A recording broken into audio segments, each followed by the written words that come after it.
Tonight's guest has got an amazing gift because he goes into some really, really difficult places. He goes into prisons throughout the UK and worldwide. I think Prison Fellowship International goes into over 100 prisons in the UK and over 100 worldwide. And they go in to try and change lives, to try and bring the gospel of Jesus and break crime. That can't be easy anywhere, but in some places worldwide, that must be so difficult. He's called to do this, and he's come here this evening to tell us about his life, his work, and how God guides him and his family in all that he does. You'll get a chance to come and speak to him when we finish this evening. Please take that chance and have a word with him. So, ladies and gentlemen, please give a very warm welcome to Andy Corley.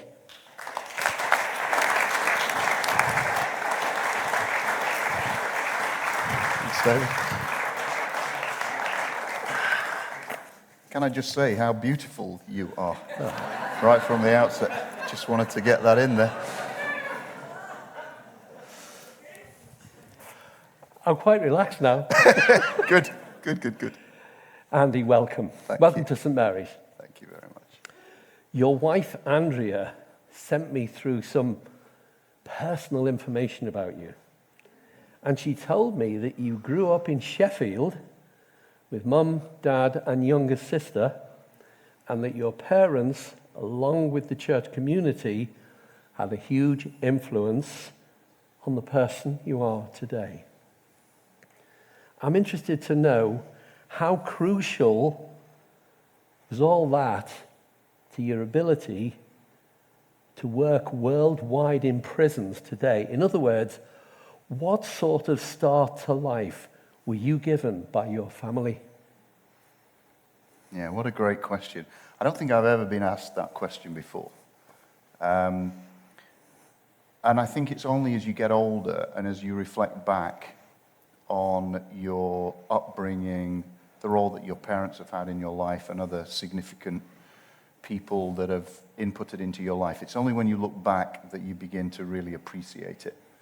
And so for me, I think that what I so value now about my childhood is so multifaceted, but it was the stability, it was the love, it was the prayerfulness, I think, of my dad in particular, and I'm sure my mum as well, but I just do remember as a kid walking into my mum and dad's bedroom and seeing my dad on his knees praying. I think all of that has a very big impact on you, and in my particular instance, I was brought up in the Salvation Army. My mum was a single Salvation Army officer before she met my dad, fourth generation Salvationist on both sides of my family, so my forebears were literally around with William Booth when he started it. So there was started the Salvation Army, so there was a deep kind of cultural thing coming together in my bones and in my DNA, and all of that, I think, was very influential on me growing up. There were also a few other things that were influential on me growing up as well, but I think it was the stability, the love, and the often unspoken but very deeply held concern for those who were not as fortunate as we are, as we were in our family. You mentioned your mum and dad and that they were involved with the Salvation Army. What was your involvement with that as you were growing up?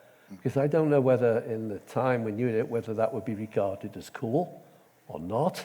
And how were you involved with it?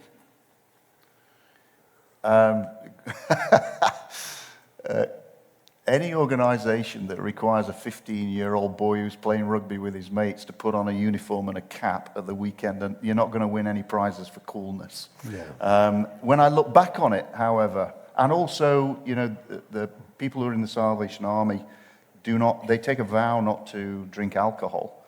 So there were various things like that that I think really put some steel and backbone into my life, which I'm very grateful for. So growing up, the Salvation Army has a number of ways of bringing their young people into maturity, both in their Christian faith and further into what's called soldiership within the Salvation Army. So I was made a junior, so I was dedicated. I was made a junior soldier. I was then made a senior soldier, and then I came to university and attended Liverpool Walton course. So it was, it was a big piece of my life. Yes, But I hope you're going to ask me at what point I met Jesus, because that's really I'll pretty tell critical. you what, we'll skip and we'll go straight on to that now. All right, okay.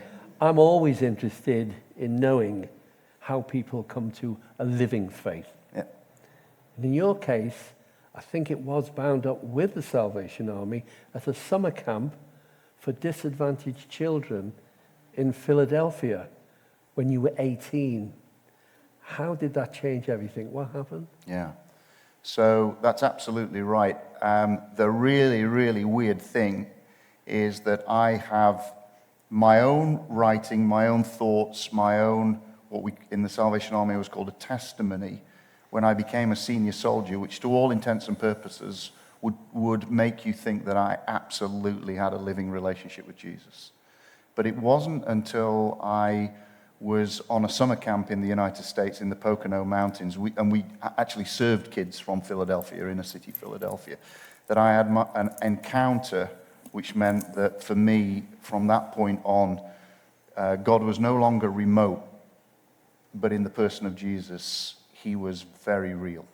And that changed my life. It changed my life in ways that, now as I look back on it, I'm not sure I handled it really well. I think sometimes when you when you have an encounter like that, it can turn you a bit weird. I think I had a bit of a weird phase, if I'm absolutely honest. But it was very real, and it was an encounter with a God who is very personal and who knows us on an individual level. And that's what happened when I was 18 years of age. Okay. Your main connection with this area, I think, was through Liverpool University. What are your memories? How old were you when you went to Liverpool University, and what are your memories of that time? Yeah, so this period that I was talking about on the camp in the United States, I was on my way to Liverpool University to study geology. Right. I often say there were two things that were really important in my life at that point. One was rugby, and the other was a girl that I'd met who is now my wife, and somewhere in the darkness, I think she's here now, Andrea. So we were at school together since we were 11, and then one day when I was 18 years of age, I turned around and went, boy, she's grown up. And we began to go out. Our first date was at Romeo and Juliet's nightclub in Sheffield. How cool is that? Right. That's nice. So I was on my way to study geology at Liverpool University, and during that period, that was I guess studying geology was yet another opportunity, I think, to explore what it meant to... Let me back up a little bit. I think what I came to Liverpool to study geology was because I had a deep desire, actually, to be a farmer. And geology was the closest that I could get to the land without having a farm. So there was a connection there. I wanted to study geology because it was something that I could see. But also I think I wanted to study geology because I'm just very interested in some of the deeper questions of life. And, the book of Genesis is all about the starting of God's revealing of himself to mankind. So although that wasn't the only reason that I wanted to study geology, but I was fascinated with the way that our planet has evolved geologically. I was interested in how that might have been. And of course, I just had this kind of very real encounter with a God who says he is living and active in people's lives. So it was a kind of mishmash that also was forged on the front lines of also, you asked me about my relationship with this area, so played rugby for New Brighton when I was at Liverpool University. Played at Birkenhead Park. You know, there's so lots and lots of connections over here. I became a woolly back during the week when I was at Liverpool University. Monday to Friday, Saturday I would come over here and play rugby. So quite a lot of connections over in this area. Liverpool was a very formative period in my life. Yeah. You enjoy Liverpool? I did. I absolutely loved the people. Yeah. I came in the year when there were the Toxteth riots. Do you remember those? Yes. And I'll never forget. I had a mate who was a musician, actually, who a very dear friend of mine who's no longer with us, but he lived in Heswall, and he introduced me to a lot of the music scene in Liverpool. And I remember talking to one guy, and I said, mate, you were here during Toxteth. I think I arrived in the September at university, and the riots had been just a little earlier than that. And I said, mate, what was it like? What was it like being in Toxteth? And I'm not very good at a Liverpool accent, but I'm going to give it a whirl. And he just said, mate, it was like a Friday night, but it just happened on a Wednesday. And it's just brilliant, you know. So I love the people, the humour. All Scousers are just budding comedians, aren't they? I love that. And I had a home here as well, I think. My Sunday mum is here. Pat opened her and their family.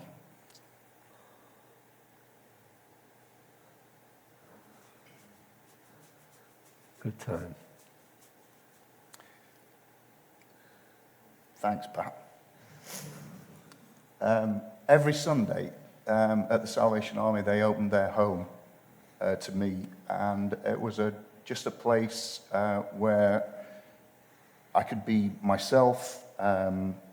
They just loved me as an individual. Lindsay, who's Pat's lovely daughter, was about this high at the time. It was just a wonderful opportunity to be a part of another family, and that really impacted me. So I got the best of the rugby, I got the best of university life, I got the best of a wonderful spiritual community at Liverpool Walton Salvation Army, and I got the very best of another family who kind of adopted me. When we were talking before the interview about Philadelphia and people that you knew, you mentioned that you'd met Peter Harris. Yeah. So in the first semester, it's not semester, what do they call them over here? Semester is what they call them in the States. Term. In the first term, the Christian Union at Liverpool University decided to run a mission. And I went to this mission just out of curiosity, although I'd become I'd had this encounter with Jesus over the summer. And I got talking to this curate. And I remember him sitting on my bed in my room in Derby Hall at the bottom of Penny Lane, and having this great conversation. You know, when you first become a believer, you're back in England. At that point, I thought I was the only 18-year-old Christian that was in England, and I met Peter Harris and just hit it off with him immediately. Had one conversation with him, and I think that, and we just talked faith, and clearly he could see that something had gone off in my life that was very real, and that I was searching for more maturity, etc., etc. And we had this great conversation, and I do remember sensing, boy, I'd like to get to know this guy. This is a guy that I could learn from. And then at our next meeting, he told me that he was off to Portugal. And I did not see Pete for the next 35 years until I met him on a Zoom call, which would be about 18 months ago, and told him, Peter, you won't have a clue who I am, but I'm a kid who you inputted into their life really early on in their Christian walk. That's a great thing, because he's got such a strong connection here at St. Mary's. And we had him here on, I think it was the Queen's Platinum Jubilee weekend, and it was a memorable evening. And I honestly had not made that connection until Mark and I were driving here tonight, and I suddenly thought, I reckon Peter Harris it was St. Mary's Upton. I'd just not made that connection. And then I said to Mark in the car, is this where Peter Harris was? So, yeah, interesting. We've mentioned your dad, and we've mentioned university. When it comes to the serious knocks in life, you lost your dad a couple of years ago, and you've lost your mentor, and you lost your best friend from university. We probably all have to go through low points in life. But looking back, how did you cope through those times? Well, with my dad, interestingly, one of the first things when I when I had this encounter with Jesus, was I realized that I needed to sort my relationship out with my dad. It was like instantaneous.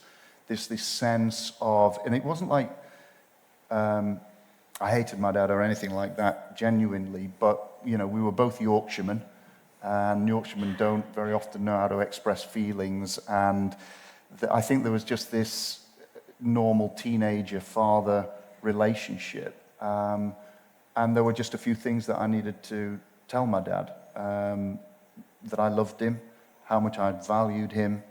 So I did that, and realized, I think, through the years that having your father around is a very precious thing, and not to lose the opportunity to have those kinds of conversations. It's a privilege to have your mum and dad around, and to make sure that they are aware how much you think of them. So that grew, and so when I lost my dad, I'd kind of made 20 years before, I actually took my dad a bunch of flowers, which from one Yorkshireman to another, I tell you, that's not what we do. Yeah. But I walked through the door. It was just after my son, our first son had been born. And I took the flowers to my dad, and I said, Dad, I'm bringing you these because normally people only take flowers for their dad when they're dead. And I know there is coming a day when you're not going to be here. Sorry, I don't know why I'm getting so emotional tonight. When you're not going to be here. And I want you to know that's going to be a massive event in my life. And just need to express that to you. Here's a bunch of flowers. He had no idea what he was going to do with those. But here's a bunch of flowers. I want you to know how important you are to me. And from that point on, I tried to live my life in a way which meant that when my dad actually did leave us, that there was nothing left unsaid. That I'd told him 1,000 times that I loved him. And actually, by that time, he had told me 1,000 times that he loved me as well. The first time I hugged him was like hugging an ironing board.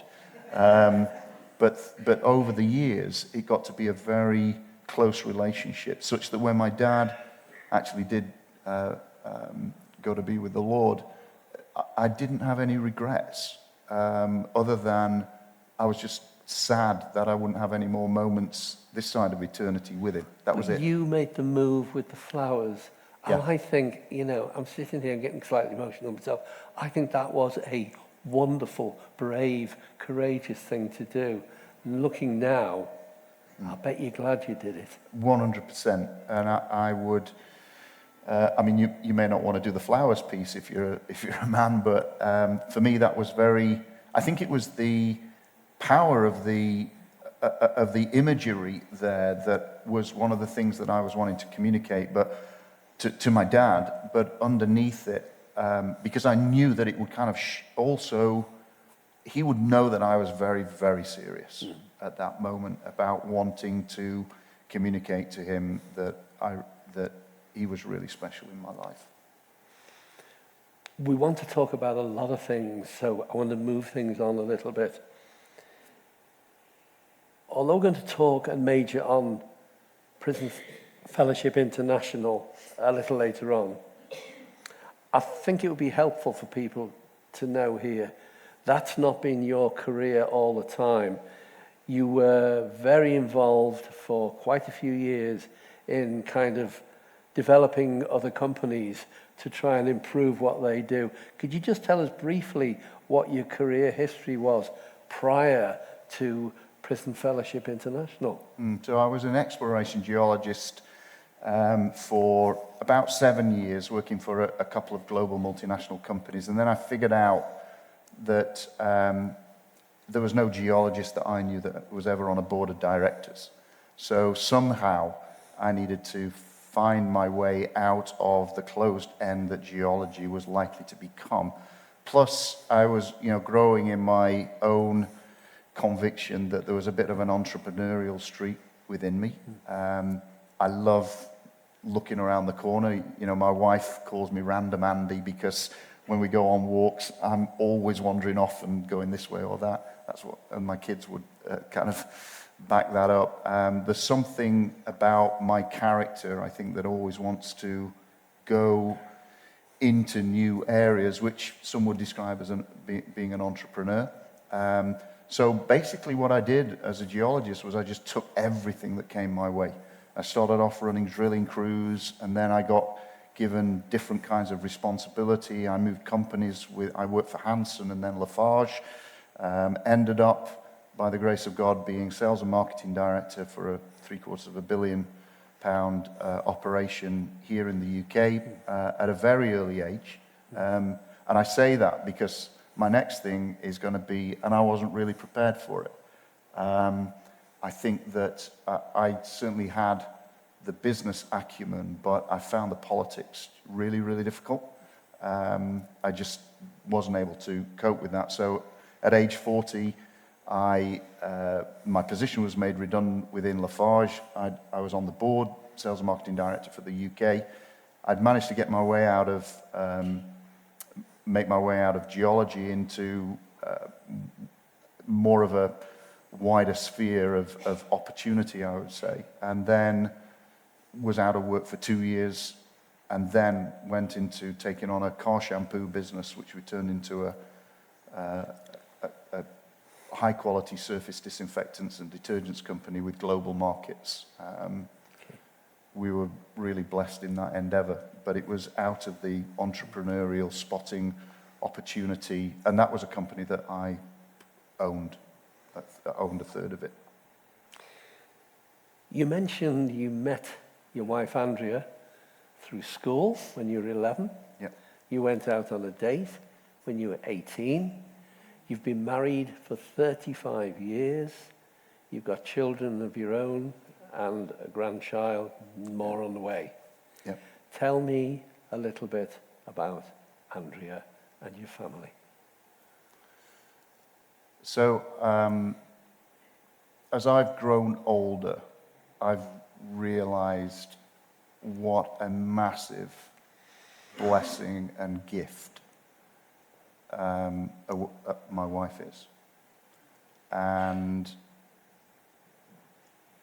every step of the way through what has been a journey with lots of choppy water in it and lots of turns and twists, Andrea has been right alongside me. But I think also there has been a growing learning from her as well. I heard somebody talk and be asked who has been the biggest influence. In fact, I know who it was. It was Eugene Peterson, who did the Message translation of the Bible. And he was asked, who has been the most influential person in your life spiritually? And Eugene said it was his wife. And I remember hearing that, and I don't know if you've ever listened to Eugene speaking or preaching or teaching. He's no longer with us, as I'm sure you're aware, but what an amazing guy he is. But to hear him say the most significant influence on me has been my wife made me really think and resonate with that. And Andrea won't thank me for saying that. I know she doesn't think of herself in that kind of way, but it is true. Deeply prayerful, wonderfully loving, has tamed a wild Yorkshireman. And that's no mean feat, really. I am not the man that, or I'm not the young boy, the man that I was as a result of the relationships in my life, which has largely been around unconditional love and grace, most effectively administered through an amazing wife. You've got 3 children? 3 children, yeah. What age are they? Eldest boy, 31, middle boy, 28, and our lovely daughter who's 25. Plus I have 2 more daughters now by marriage. And you've got a grandchild? 1 grandson, Rafferty Jude. And you And try one and on the spend way. as much time as possible. Yeah. One of the. It's a wonderful privilege to do the role in Prison Fellowship International. The hardest thing is going away from home. Yeah. It's without a doubt the thing that is the hardest thing that I have to do is to leave home. But I love one of the great things. Paradoxically, is the fact that you're away from home is coming home. Yeah. Coming home. There's some big metaphors in that, and I certainly experience that every time that I walk through my front door, or Andrea meets me in a train station or off a plane. Well, I'll tell you what, Andy, one of the hardest things in my job is sticking to time. The guys are going to come back now, and they're going to sing another song leading into the second part about Prison Fellowship International. But a quick, brief question. I asked your wife if you'd ever experienced a low point in your walk with God, and she said that being made redundant at the age of 40 hit you very, very hard. Why was that? Because you basically seem a confident person. Why did that hit you so hard? Yeah, I think it was a combination of several things. I think the circumstances of being made redundant when you have a family. So there are, and also, I describe it.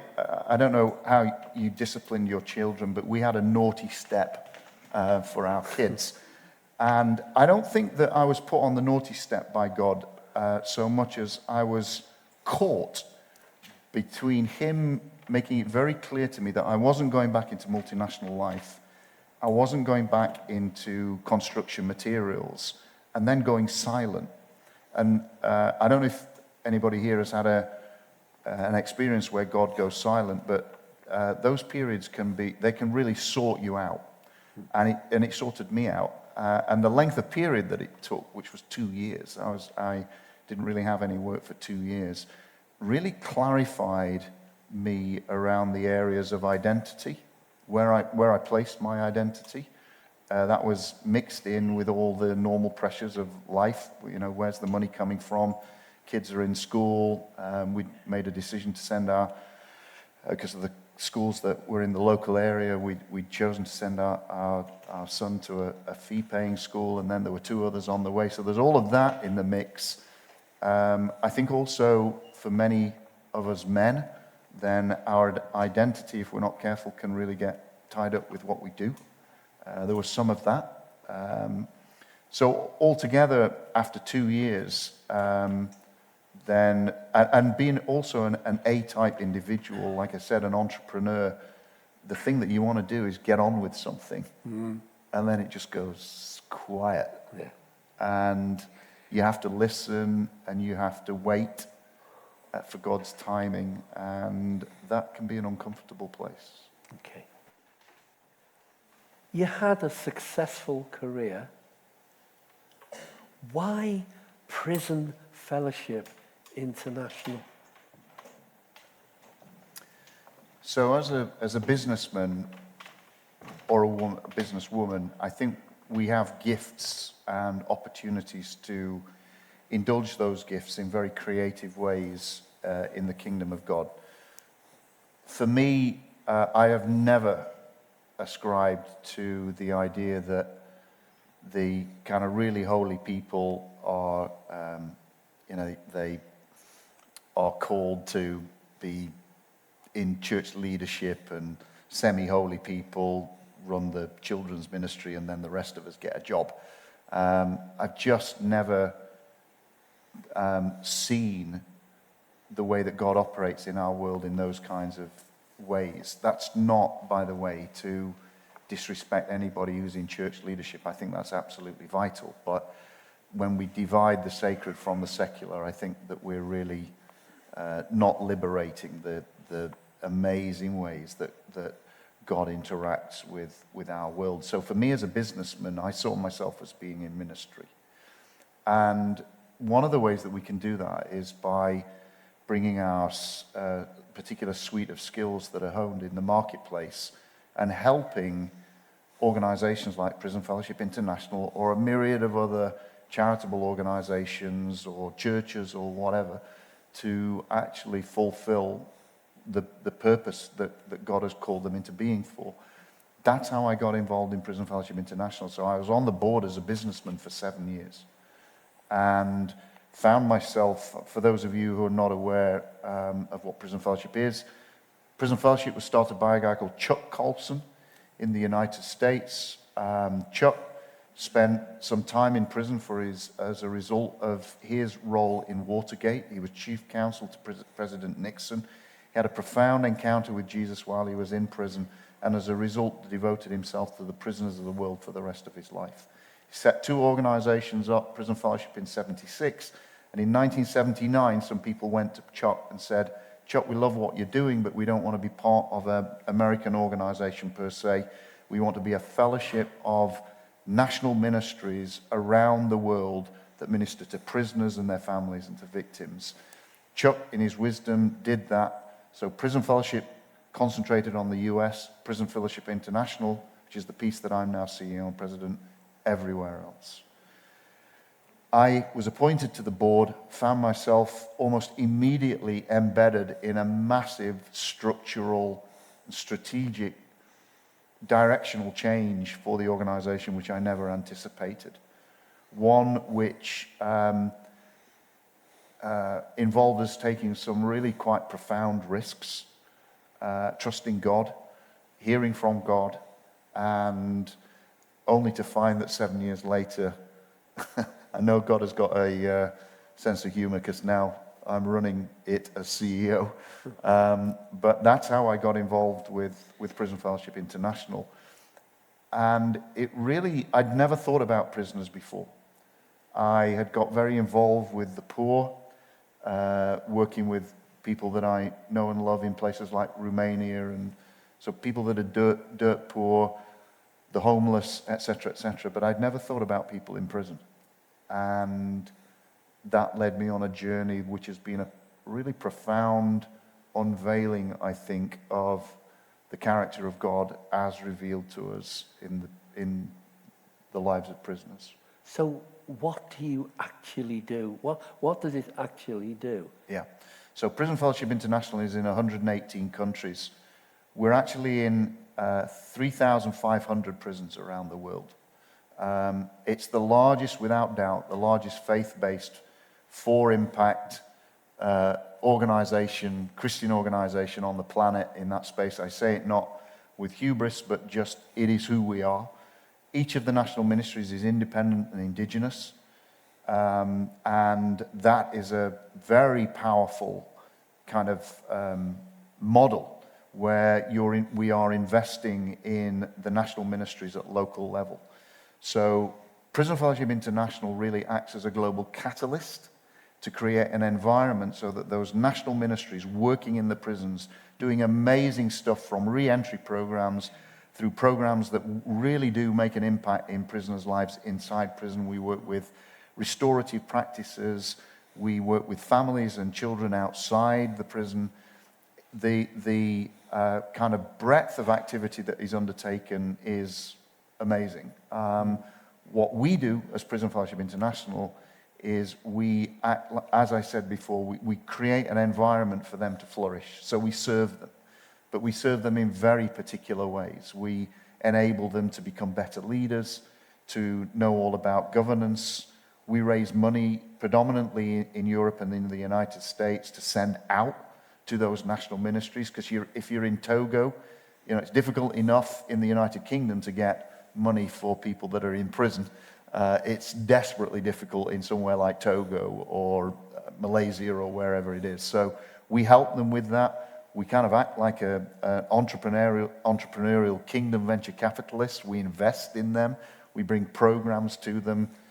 Those programs can be things like Christianity Explored. I don't know if you're familiar with that 8-week. So here's a beautiful stat.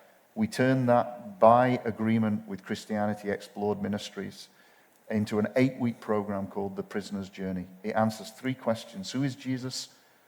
Why did he come? What does that mean for me?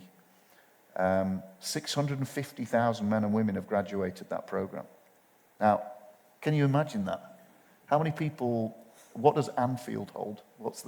Somebody shout out. 60,000. 60,000, okay. So what's that? Nearly 10 times. Imagine Anfield filled 10 times with men and women that have gone through that 8-week course. That's what's happening in the prisons of the world. Here's the real kicker as well, because it's, if I can respectfully say, it's relatively easy to get somebody to put a hand up for Jesus in a prison. You're not having to convince people that they're in a bad place or that they've reached the end of their rope. What we love is when we measure the number of men and women who go on to further biblical discipleship in prison. It's currently running, our global average is over 80%. 80%. 80% of men and women who graduate the Prisoner's Journey course then go on to requesting further Bible discipleship. We provide That's fantastic. It truly, you asked me why I'm engaged in it. I'm engaged in it because what I see is God at work. We're not taking Jesus into the prisons, we just follow him in. Give me, presume you can, one story of one person that sticks in your memory that you've helped through this. Is that possible? It's possible, but I've got like 10 in front of my head.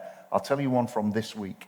It was our European Forum in Alicante, Spain, and I am sat opposite a man called Vyacheslav Kogut, who is the Ukrainian national ministry leader. Yeah. You can imagine what is going on. You know, because it's on your TV screens, you know what is happening in Ukraine at the moment.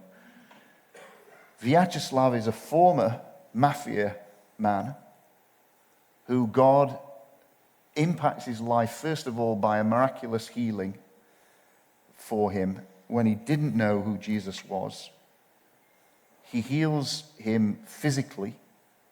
He turns away from God again, hits the skids.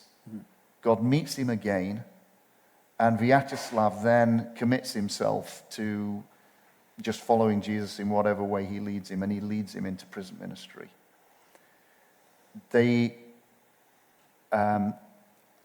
He described himself to me as, he said, I was a good kind of mafia guy. I have no idea what that means. What has been a good mafia? But here is this man who is risking life and limb on a daily basis now, bringing families out to the border, going into prisons, and there's no resources for prisoners in Ukraine at the moment, other than the ones that brothers and sisters from within the prison fellowship family are providing him with. But he's totally committed to looking after men and women and their families that others would ordinarily, even in our country, overlook, but in Ukraine they're like bottom of the pile of those who are likely to receive help. And there is this man whose life has been transformed, who had been in prison, who was a former mafia guy. His life has now been completely transformed, and he's leading a national ministry in Ukraine in one of the toughest environments that you could ever imagine. And as a result of that work, is now one of the favorite characters within the justice ministry in Ukraine because of the amazing work that he is doing there. I could tell you story after story of that kind of caliber. We haven't got time, but they're just all over the place. You know, the Bible tells us that one of the things that God loves to do, Psalm 68, that God is father to the fatherless, defender of the widows.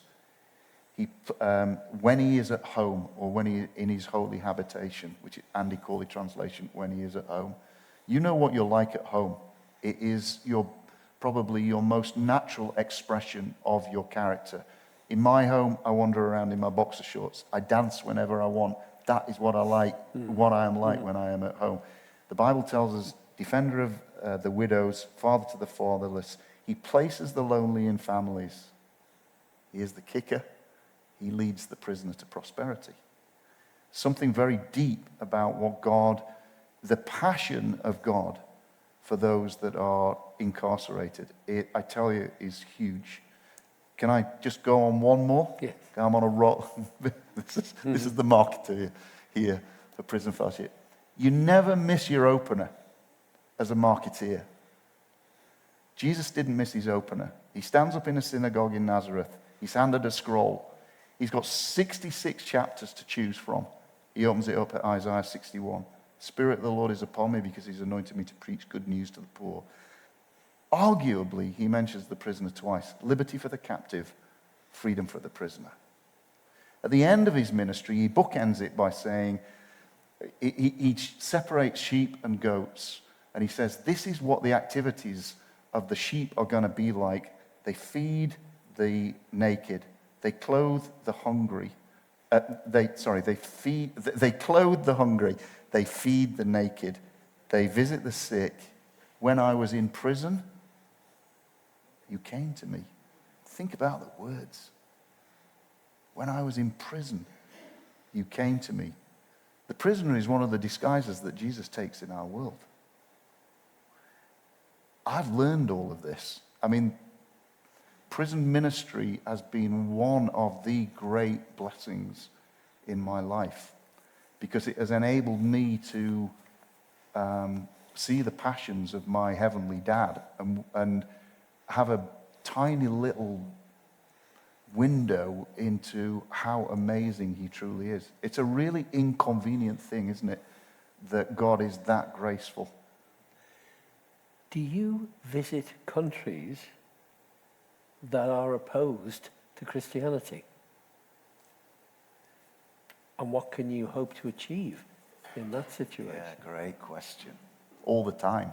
So I was in, last year, I went to Australia. It was their 40th anniversary. And on the way back, I stopped into Malaysia. Malaysia, 60% Muslim, 20% Buddhist, 10% Christian. And I met with the Justice Ministry. And basically their question was, what have you got that works? What have you got that works? Well, we got these Bible programs. One of them is called the Sycamore Tree Project. It's based on the story of Zacchaeus. Yeah. It's a restorative practice. I'd like to know a bit about that. The answer is yes. We, all over, because prison systems are broken all over the world, I think this is one of the areas where, as followers of Jesus, we've got something really significant to say. The good news of Jesus is powerful, especially at the point of deep darkness. We had so much anecdotal evidence that this 8-week course, The Prisoner's Journey, was changing the culture in prisons, that we're studying it with Baylor University. And the anecdotal evidence was culture change is happening in our prison, and we can't explain it. We were getting so much coming at us that we decided that we needed to do an empirical study around what is actually happening. And the three things are that when men and women engage with God through his word on a relatively short basis, kind of 8 to 10 weeks, which of course is the commodity that all prisoners have. They've all got time. And we allow time to serve them, not just them to serve time. And the results of this study, it's never been done before. We studied about 600 prisoners in Colombia and South Africa. but was that the engagement in the Bible. To remember, Jesus is so keen. He leads the prisoners to prosperity. He's more keen than we are to get in for the prisoners to actually come to into a relationship with him. That what was happening in their lives was, first of all, a crystallization of discontent. I don't like my life. I want it to change. At the point of deepest darkness, that's a good place. At that point, we know that is really, really critical in terms of recidivism. It was then resulting in an identity transformation. There is a God who loves me. There is a God who forgives me. There is a God who says my last act does not need to define my future. And he's going to give me the power to change. And he wants me to change, and he will help me. And all of that results in increases in social behavior, which was what was coming to us from the prison authorities. Decreases in levels of violence, increases in levels of hope, increases in levels of, what was the other one? Can't remember. There is a third. But that was what prison officials were telling us, that's happening in my prison. Now, in that kind of circumstance, they're all over us being in the prisons. I tell you the truth here, we cannot get through the doors fast enough, particularly after COVID. Huge open door in front of us for what we're doing.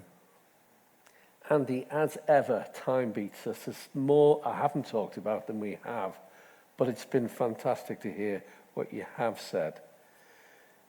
You must find finance difficult as well, I imagine. Do you have a team of people who financially support you? Do you appeal for help? Are you well supported financially? I probably spend 60% of my time telling stories to donors. It's just the way that it works. And I'm very happy to do it in many respects, because I really believe in the mission, of course I do. But also for people who have significant means, and for those who don't have significant means but want to be a part of this, the reason I think it's important is I love to tell the stories because I want them to understand who their Heavenly Father is. That to me is really, really critical. There's an unveiling of who Jesus is in work with prisoners. There's an unveiling of who Jesus is when we work with the poor. There's an unveiling of who Jesus is with those that are, when we minister to the sick. It's what the Christian community does really, really well.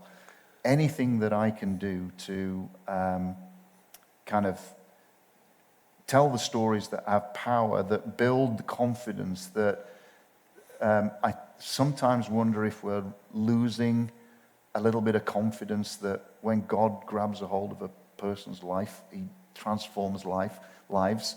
I wish I could take you all into prison. You would see it. It's just absolutely the most amazing privilege. We're always running at a deficit. It just seems to be the way. When you've got massive opportunity in front of you, as we have, we are stepping forward in faith. For Prison Fellowship International, this is not a plea for funds, by the way. You just asked me the direct question. We've got the lowest reserves that we will have ever had in the organization's history, because we are trusting God that he is with us. We're trusting the doors are wide open in front of us, so we're stepping through them.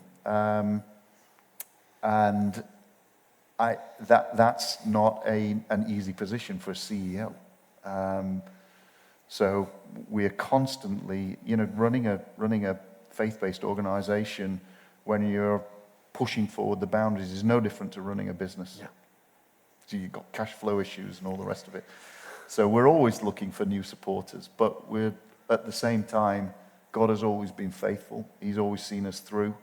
And more than that, that sounds like we're in a kind of just keeping our heads above water mentality. We're not. We've seen unbelievable blessing. It's just that we know there's such a lot more that we can do, and we want to do it because I think it genuinely brings tons of credit to a God who is living and active in our midst and loves the prisoner and the victim and their families. Andy, great to talk to you, great to meet you, great to listen to you. We wish you every blessing in the world in all that you do. We will continue to pray for you as well, and Andrea, and the family. Ladies and gentlemen, Andy Corley. Thank you.